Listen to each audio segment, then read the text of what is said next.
Dieu se trouve dans son trône. Et dans son trône juste, il veut faire justice dans la vie de ceux aussi qui sont quoi? Justes. Qui sont justes.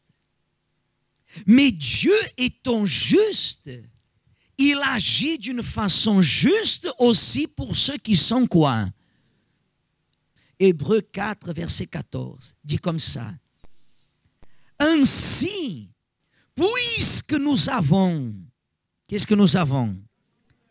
Un grand souverain sacrificateur qui a traversé les cieux, qui? Jésus, le Fils de Dieu, demeurant ferme dans la foi que nous professons. Demeurons comment? Ferme dans la foi que nous professons. Verset 15. Car nous n'avons pas un souverain sacrificateur qui ne puisse compatir à quoi? Au contraire, il a été tenté comme nous,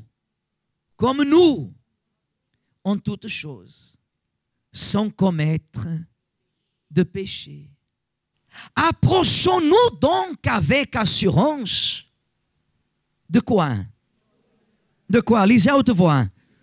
Du trône de la grâce, afin d'obtenir et de trouver grâce pour être secouru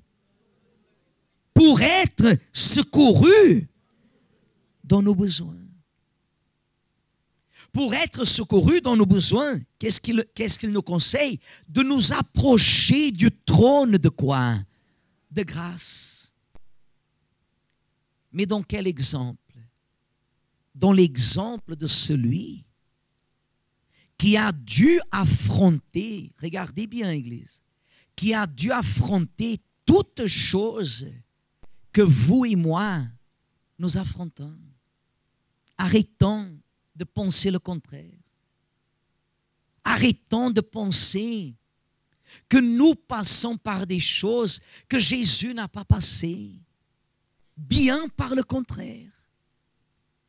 Parce que moi et vous, même si cela serait le cas, d'être né à l'intérieur d'une église, même si vous seriez fils d'un pasteur, fille d'un pasteur, vous et moi, nous sommes remplis de péchés. Oui ou non? Et le Seigneur Jésus, est-ce qu'il a eu de péché? Non. Cependant, qu'est-ce que dit la Bible au verset 15? Car nous n'avons pas un souverain sacrificateur qui ne puisse compatir à nos faiblesses. Au contraire, il a été tenté comme nous en toutes, sans commettre de péché. Sans commettre de péché. C'est pour cela, comme on a lu dimanche, Église, que l'agneau se trouve assis sur quoi? Faites attention. Que l'agneau, la Bible dit au chapitre 7 d'Apocalypse, que l'agneau se trouve assis sur, et la Bible dit qu'il qui est assis sur le trône, ce n'est pas celui-là, est-ce que vous comprenez? Et moi, nous voulons que vous compreniez ça, ce n'est pas celui-là, c'est symbolique. Mais c'est pour que vous imaginiez que dans le trône de l'Éternel, il essuyera nos quoi? Nos larmes. Et qu'est-ce que nous avons lu au verset 16? Approchons-nous donc avec, qu'est-ce que ça veut dire assurance? Foi. Vous ne pouvez pas venir ici devant le trône d'une façon, vous savez, la personne qui s'approche, elle s'approche, hein?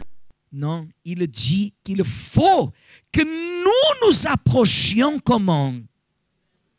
Avec assurance. C'est une exigence. C'est une condition. C'est ça la différence.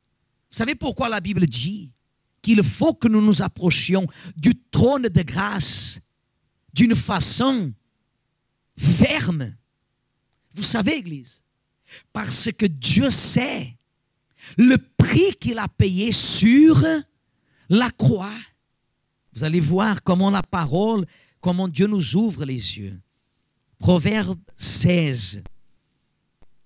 Les rois ont horreur de faire le quoi? Car c'est par la justice que le trône s'affermit. C'est par la justice que le trône s'affermit. Pourquoi Jésus règne? Pourquoi, Église? Pourquoi Jésus règne? Pourquoi Jésus a dit, les cieux, la terre passeront, mais sa parole ne passera pas? Pourquoi il est écrit que tout genou fléchira et toute langue confessera que Jésus-Christ est Seigneur? Pourquoi il est écrit que tout ce que nous demanderons au Père en son nom, le Père nous donnera? Regardez ici. Pourquoi? Pourquoi il est écrit? Parce qu'il a établi son trône par la justice. Si vous voulez justice, Église, vous devez être juste d'abord avec Dieu, ensuite avec vous-même. Vous devez agir d'une façon juste. C'est réciproque.